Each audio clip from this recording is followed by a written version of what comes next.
Hi, welcome to Richard Cabile YouTube channel, and for today's tutorial, I will be teaching you on how to add apps in silent notifications work focus on iPhone X. But first, kindly subscribe to this channel and don't forget to hit the subscribe button and the bell to notify you for the new updates. And let's start.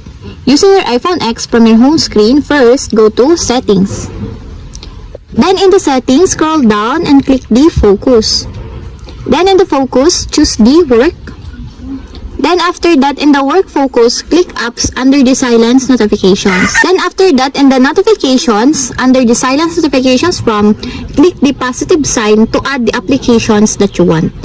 And after that, you can select the applications that you want to add on your silence notification. For example, you want to add GCash and FaceTime on your application list under the silence notification. Just put a check mark on the small circle. Just like that, and if you're done, just click done and your application is on the list. And that's it. We have successfully add apps in silence notifications work focus on iPhone X. If you have a question, kindly comment down below and don't forget to hit the subscribe button and the bell to notify you for new updates. And thank you for watching.